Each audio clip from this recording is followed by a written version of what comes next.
Okay, welcome back everybody, and today we're going to do a video on the Jiffy Professional Greenhouse Seed Starter Kit.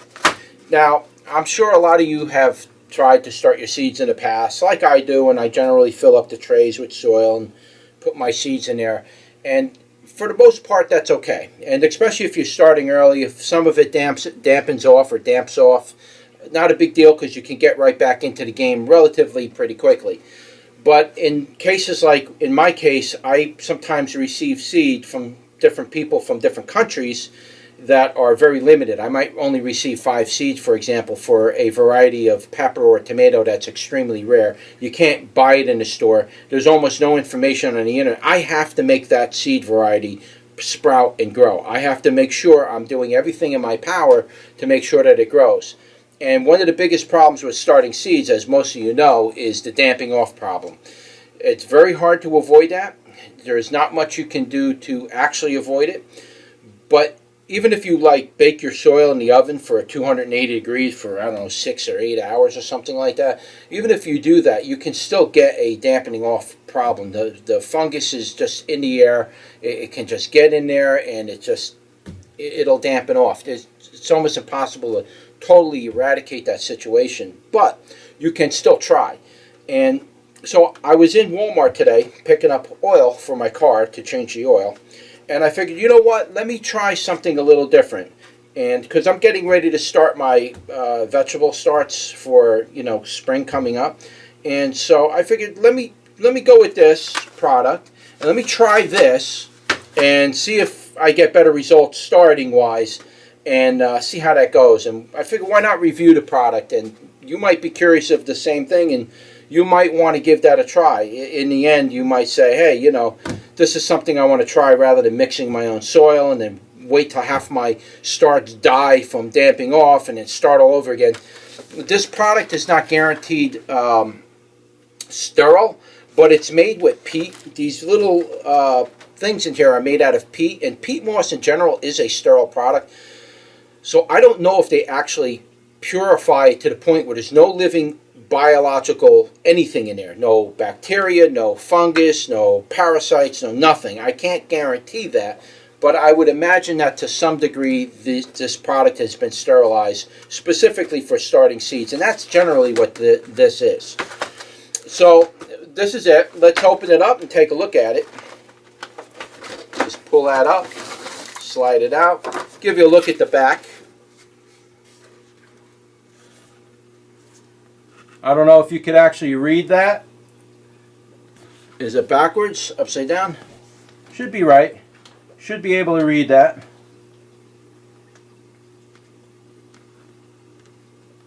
Alright, just so you have something to look at it. You can get these in Walmart. I mean, I think I paid $6 or $7 for it. $6 or $7, you get the tray, you get the dome for the top, and this is very important too. I'm going to tell you why in a minute, but the dome is a very important element to this whole thing. Because I do it, I kind of do things off the cuff a lot of times, which means it's kind of an unorthodox way of doing it, but I still have success doing it. But I want more, better success, and that means sometimes you got to invest a little money into what you do. So it comes with the dome, and the reason why the dome is important is if you're using a heat mat to heat the bottom of these trays to warm up and sprout the seeds. If you are using a heat mat, it is almost imperative that you have a dome, and the dome helps trap that vapor in there, and that will help your seeds sprout. So you really want that dome when you're starting seeds. Do you have to have the dome? No. In my case, a lot of times I start my seeds in in October, November, but I usually start them while it's still warm out by me. While I still got like a month of 70 and 80 degree days, I'll start all my seeds roughly in that period of time. So I don't need a heat mat. I don't need to do that, and all my seeds will pretty much sprout. What doesn't sprout in that period of time is probably not going to sprout, even if I use a heat mat or anything else. So I like to take advantage of the late fall, late summer, late fall, early fall of the warmer temperatures. I like to do that. So I get my plants started, and then I bring them indoors, and I set up a little grow area, and I keep everything growing at a slower pace. But I'm able to ride the winter out that way, and then when spring comes, I'm basically bringing out fully developed plants. I don't have to worry too much about hardening off, but you do, that's a totally different video. But you definitely want to make sure that if you are new to, especially if you're new to gardening, you want to make sure you get these little domes, because they're going to trap in that moisture, so you don't have to keep watering the inside of it, because it will dry out, especially in the wintertime when the humidity is really low. It's going to dry out very quickly, and this will help maintain that moisture level, and it also creates like a greenhouse environment. And with the heat mat on the bottom, it's also going to help trap in some of that warmer, moisture air that becomes trapped inside this little dome. And that's going to really help you get those seeds started. Normally, I don't do that because I'm starting my seeds, like I said, in late summer or early fall, where it's still like 70, 80-degree days coming out. I have really good, you just got to ride the winter out longer. But if you don't have time to do that and you need to start your seeds like now, which is roughly March 1st, we'll say. It's roughly March 1st, and you need to get this stuff up and going before you're getting ready for your planting season. You really need, you can't play games like that, just filling seed trays, putting your seeds in, and you know, do a crapshoot whether the seeds are going to damp off or not. You don't want to play that game. So you really want to make sure that you got something that's going to get you seeds and not worry about the damping off. The damping off is a big problem. Yes, you can use hydrogen peroxide to help sterilize the situation. That does help, but damping off, it can come right back. That fungus, and it doesn't have to be a bad fungus. It's any fungus that tends to grow more than it should in that environment will cause your young seed starts to die and damp off. So it doesn't have to be a bad fungus. It's just any fungus will cause this. Same thing with insects, sucking insects like, what do you call those things? Fungus gnats. You got those, and then you get like aphids, and then you get spider mites, and all those things are going to help kill your young plant start. So it's a good idea, to believe it or not, to actually try and do it this way. Can you use straight peat moss from Lowe's or Home Depot and start your plant starts in that? Because that's basically what this is peat moss. Yeah, but we're hoping that this product here is better quality control, meaning that at least they make sure that there's no living insects in it, no, you know, it's sterile to some degree, because those bags of peat moss in Home Depot or Lowe's sit out in the yard, and they can get little critters, and things can decide to make its home in there, and eventually that peat moss will bring in the same problem with the damping off. So we're hoping that this avoids that. So that's your lid to it. There's no extra bottom tray to it. It's just basically what you see here. You see how it looks on the bottom, and then you get all these little peat pellets, and everybody knows what they are. They've seen them before. So you get 72 of those, and those basically sit inside of here. As you can see, they sit inside of a little well specifically designed for that peat pellet. I really like the way this is. It just, I mean, you're getting 72. This is the reason why, what made me want to buy this, rather than going into my greenhouse and digging up all my, because I have all this stuff to start it already. I don't need to buy anything. But I figured I wanted to go with this because, number one, it comes with these, supposed to be sterile. It's going to eliminate or hopefully reduce, eliminate or hopefully reduce or hopefully eliminate. I can't get my thing right. The damping off problem. That's what we're really hoping for. But the other benefits that I was looking at to this is, number one, it's domed. All my domes to all my old seed trays, they broke up and broke in their trash. I don't use them anymore. They're gone. They're basically, you have to buy these almost every year to get this new lid. But you really want these lids. I've always loved using these lids.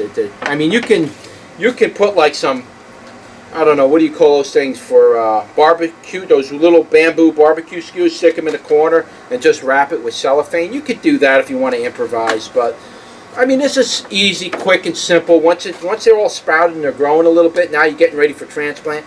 It just makes life easier rather than fooling around with the stuff we do, especially when you're growing 200, 300, 400 varieties of vegetables that year. You can't really play games with it too much. The only disadvantage to using this, in my case, I normally start my seeds in a square cube, and I start 4 seeds in each cube. Great. The problem with that is that, I mean, that works great, but the problem with this is that I can only start 1 seed per thing, and I really better make sure that I remember what seed that I'm putting on here. There's no way to identify what seed just went into that cube. I have no way to do it, so now I got to create a tagging system for each cube so I know what each cube is. And that could be a little bit, when you're growing like 150 varieties of these things, you got to make all these special tags for each cube and make sure that you got to make sure it's stuck to this somehow. So if this gets bumped, all the tags don't get mixed up. It could be a nightmare. That's the one thing I don't like about this in that sense. But I don't know what else to say. I mean, you got to do something. So I'll have to figure something out. What I'm thinking on doing is, if you look in the tray, you see there's that little area. On the bottom of that area, I'm going to write on a piece of plastic something, on pen or something, and stick it on that, and then stick that in water, and then put it underneath, and then put this on top of it. That way it's, I don't know. I got to figure something out for it to be able to tag this and know exactly what's in that seed tray. Maybe I'll stick a little skew in there that has a number on it. I don't know. And then do each one and then write on a separate piece of paper what each number one is. It's creating a very realistic possibility to mix up what is what.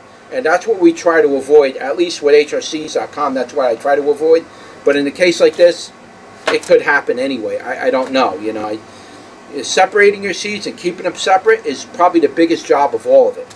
So that's something to consider. So if you're just growing a full tray of, I don't know, celebration tomatoes, there you go. You're all set. If you're going to grow like 72 varieties in here, the numbering system's you're going to have to do something. So keep that in mind. All right. So again, this is what the little peat thing looks like. It's little like that. We're going to expand these out. I'm going to put water in here, and then I'll come back and show you what they look like expanded. And then from there, we will plant a few of them out in front of you. I'm not going to plant all 72 in front of you, but we'll plant a few of those out, and then we will. I'll wait until they sprout, and then from there, you'll see how they look when they sprout, and then I'll give you my opinion on it. So let's raise these and swell them up, and we'll be right back. All right, so we put some water in there. And as you can see, they are swelling right before your eyeballs. They're swelling right up. I can smell the peat moss too. Wow, some of them soaked up. I used roughly a whole cup of water, so a lot of them used up all that water already. It took a lot of water. It takes almost... So far, they sucked up, you know, roughly a liter of water. So you're probably going to need 1 to 2 liters of water to do this. But as you can see, they're blowing right up. Now, they're not fully expanded. Also, too, the water that I used in here, I don't want to advertise for sheets, but the water that I used in here is hot water. I wanted to use hot water because I'm going to put this on a heating tray eventually, and I want that heating tray to heat up right away, especially once I start planting my seeds. So use hot water to do it. Don't worry, the thing feels nice and warm. I can actually feel heat coming up from it. That's good. That's what you want. And then let it kind of cool down a little bit, and then plant in that so it's not too hot. But you want these things nice and warm when you're planting. They'll get a start right away. So far, so good. And I just wanted to show you them sprouting, them puffing up. And then once I got to water this again. It's soaked up all that water in there. So I got to put more water in here. But once they're all done and we're ready to plant, then we'll go from there. So be right back. Alright, so I just wanted to give you a quick view of me actually planting one of these out and what I'm doing as far as how I'm dealing with the tags and how I'm going to actually plant them. And I've decided to plant 2 seeds per cell. Yes, I know that's too many seeds per cell. but I need to make sure that I get a positive germination from planting it. I can't wait any longer. It's already March. I need to be on the road already, so to speak, by mid-March, and we're already coming up into March now, and it's coming quick. So I need to make sure I get a positive start now. It's basically March 1st, or I think it's February 28th, but basically the beginning of March. And so I really need to be honest, and I really need everything to happen. If it doesn't happen, it's already starting to get too late. I'm running against that, that wall where you're outside of range of actually, getting your peppers. Tomatoes are different. You can start tomatoes generally pretty late in the season. You can start those in April and still get tomatoes by the end of the year. But with pepper plants, that's a totally different story. You need to get them started early. So I figured I'd do one with you and just show you what I'm going to be doing with my little thing here. So we're going to plant out the emerald evergreen tomato, and basically what I'm doing is I'm taking it and I'm just sticking it in here. If it looks like this and you don't have room to stick it in, you can just pull this netting back and make room and stick your tag in there. You got to be able to get your tags in there, because if you don't do that, you're not going to know what each individual pod is, even if it is mostly the same vegetable. All right, so the next thing I'm doing is I'm just poking 2 little holes at either end. First thing you do is you drop one in each hole. Kind of hard to do, and make sure you're within frame of the camera. And then, I gotta pull the dirt over that hole, and that's good. You don't want to pack them down too tight, but you want to make sure they're down enough so the soil is all the way around that seed, and that seed can absorb that moisture and sprout. So I'm going to finish up the rest of these. I just wanted to show you me planting one, and then I'm going to show you how I'm going to set it up with the heating mat, and then after that you just got to wait till they sprout. Like I say, we'll either update you or you'll see it at the end of the video. So we'll be right back.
Okay, so here we are, and we're pretty much past the main part of the stage of sprouting the seeds and letting them grow now for a couple of days. They pretty much came up within, I would say, 5 days it took for pretty much most everything to come up. Some of the seeds didn't germinate, so they might be old seed. And I will do random germination tests just to see what the germination rates are. I'm not necessarily going to grow them out, but I just randomly will do germination tests to see what the, how the germination rate is. I'll do a small sample. But anyway, this was planted on 2/28/2019, and they're up to here now, and it's what's today's date? I believe is the 12th. 312. So that's how long it's been, from the 28th to the 12th, whatever that is. It has how long it's been, and this is where we're at. We at least got that far. And yes, they are stringy. They did come up a little bit leggy inside the that dome thing. Unless you put a light directly on top of that clear dome. If you don't put a light on top of there, it's just going to get stringy.